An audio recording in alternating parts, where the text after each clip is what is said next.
Well, thank you, Mr. Chairman, and thank you, Ranking Member Raskin, for your opening statements. And I look forward to discussing the work that the Department of Homeland Security does each and every day to defend our homeland. I also want to take a personal privilege and thank my husband for being here, too. He's going to have to go catch a flight in a few hours, but I'm glad he could be here today.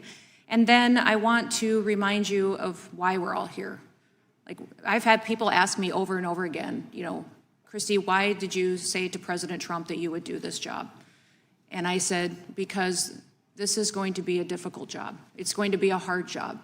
We're going to have to secure our border and make sure we're going after dangerous criminal illegals and remove them from our country. And every day, we're going to have to make tough decisions to uphold the law, but to make sure that the consequences for breaking the law are put in place as well. The one thing I would say is I wasn't quite prepared for was the heartbreaking stories I would hear. The families that have lost their children, their brothers and their sisters, to dangerous people that came into this country that never should have been here to begin with.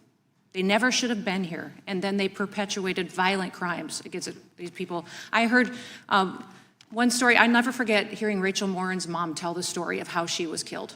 And to listen to a mom talk about how her daughter was slammed into her head exploded, and then he raped her and left her dead, knowing that Rachel had 5 kids too, that now didn't have a mom anymore, and that individual should have never been in this country. So the reason that I do this job every single day is for that, is that somebody has to do the right thing and tell the stories of these families and make sure that we don't sit around here and make political pot shots on falsehoods and lies, like I just heard from the ranking member, that instead we do the right thing to defend these families and remember their children. Behind me are families with children. These are the children's names that we've lost. Weston Funder, Megan Booz, Carlos Wolf, Sander Cohen, Ryan Lang, Drew Swan, Sydney Shurkin, Jesse Bira, Heaven Lee Nelson, Dana and Ricky Keem, Austin Babcock, Michael Bowden, Logan Harris, Leo Toe, Haley King, Rain Reese, Wesley Green, Krisha Odette, and we are still very blessed to have little Miss Delilah with us. Delilah's right behind me, and she and I are good friends, and she was hit by a vehicle, by a truck that was driven by someone who's in this country illegally and had an illegal CDL.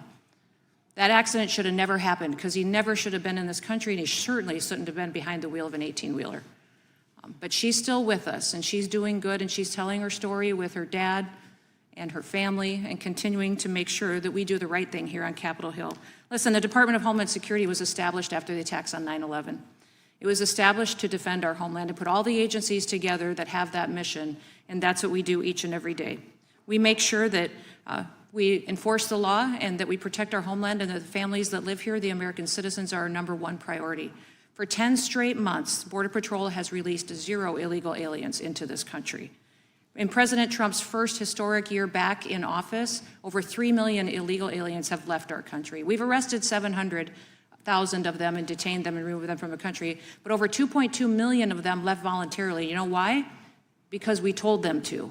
We marketed to them. We ran a media campaign. It was the most effective media campaign in the history of this country. $39 billion of taxpayer savings because those people left and got off of our programs, and we didn't have to deport them at a cost of $18,000 apiece. They went on their own, and it saved the taxpayers $39 billion because we told this country and the 8 countries they were coming from that we were enforcing our laws and you couldn't stay here illegally anymore. ICE has arrested over 1,500 known or suspected terrorists. 1,500 that Joe Biden let in over that open border during that invasion that we found and we've removed. And we're going to continue to do that work because we don't know how many more there are still here. Over 7,700 gang members. And Mr. Chairman, Joe Biden lost 450,000 children that they allowed the cartels to traffic over the border. They used them, they abused them, they put them with government sponsors and paid government sponsors to abuse them and traffic them. We have found 145,000 of them, but I'm not going to stop until we find them all. And we'll continue to do that.